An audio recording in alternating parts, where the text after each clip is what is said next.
just want to continue to create big moments and games that feel I was in the Pacers uniform. I feel like a lot of these big games come down to the last, 4 or 5 minutes, and I want to be that guy to make plays down the stretch and help Pacers win games. When the lights are the brightest, I step up. There's been a lot of moments that I feel like have prepared us for the playoffs. We had to figure out how to win. It's important come playoff time because nothing really matters except if you win or you lose. Last year, I think we were just happy to be in the playoffs, and this year, I think for us, it's about winning a championship. Those are our goals and aspirations, and that's what we've talked about since the start of the season. Playing against Milwaukee again, obviously we know there's a rivalry there. We know that the fans are going to be really into it. It's going to be an exciting series. I look forward to what it is. And Milwaukee Bucks, Chicken Cluck, what the fuck? Pacers are what I think about the most is, what it took to get there. The hard workouts when I was a kid and preparing for moments like this. And, I think for me personally, first 3 years in the NBA, not playing any playoff basketball, you can be happy about being in the NBA. But then when you start playing in big games, you start to realize, this is what it's really about. We're all the best, we're we're all on the best teams, and we win a ton. And then it's easy to fall into the trap when you first get in the NBA. But I think now, where my mindset is, I think more about winning and think more about the possibility of helping bring Indiana to a championship. I think that's the biggest thing I think about is, just winning. And I think back to when I was a kid and just being the most dominant, in little Wisconsin, how I can carry that into the NBA and just how can I be the best winner, and that's all I really think about. Great celebration for this Pacers team. Stayed solid on the defensive end. An 8-point win for Indiana. They lead the best of 7 series, 2 games to none. Speaking about the Pacers, they don't play the same on the road as they do at home. They don't play with that same energy level. They rely on the home crowd. So now Milwaukee going to have to reverse that energy and use it for them to get juiced up. Wisconsin, Game 3 of this best-of-7 first-round matchup between the Pacers and the Bucks. Indiana with the 2-0 series lead after taking the first 2 games at home. We knew going into Game 4 it was going to be a hostile crowd. We knew should go in Milwaukee the whole time. It was going to be hostile. We were prepared for that. I think in Game 3 we really played a solid first half. Just had such a poor third quarter that kind of messed everything up for us. Antetokounmpo ranges to the rim.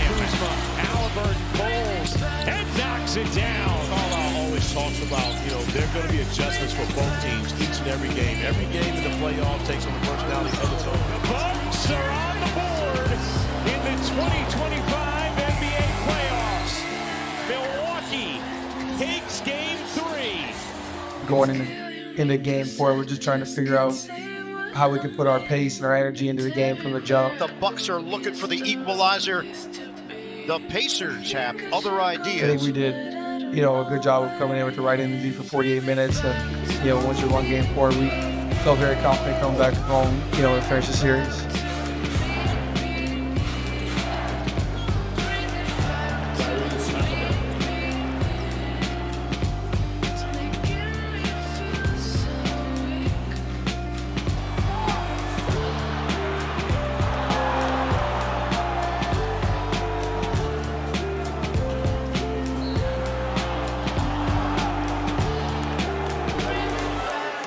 Pacers go wire to wire to take complete control of this series. 129 to 103. Indiana up 3 games to 1.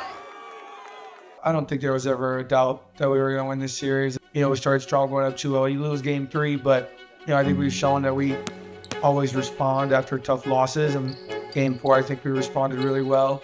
It's Game 5, Bucks and Pacers, as Indiana looks to advance to the Eastern Conference semifinals with a win tonight against a Milwaukee Bucks team that lost future Hall of Famer Damian Lillard to a torn Achilles tendon early in Game 4.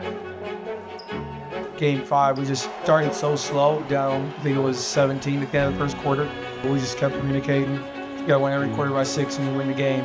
Then we tied it up by the third quarter.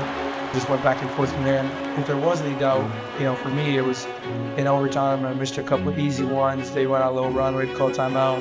And I was just very frustrated with myself. My teammates did a great job of picking me up, telling me that you're going to do another chance, and, we believe in you, and, that ended up happening. Spinning jumper doesn't go. Overtime in game 5. They turned it over, and I just thought, okay, well, here it is. It's going to be me and Giannis. We were going to run a high ball screen because Giannis had 5 fouls. I just missed a couple threes. I was 2 for 10 on the night. So my focus was to get downhill. I got the space. Giannis and those guys have been pushing me left all series.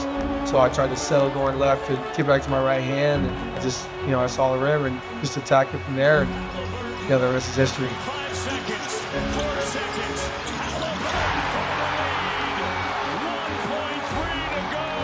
I think in the big moment, I always try to just calm myself down. I've spent my whole life in the driveway outside, imagining shooting game winners, and those are moments that everybody lives for. And to win, all those moves, all those shots, worked on for my whole life. I just put the trust into work, keep my expectations high, and go and make the shot.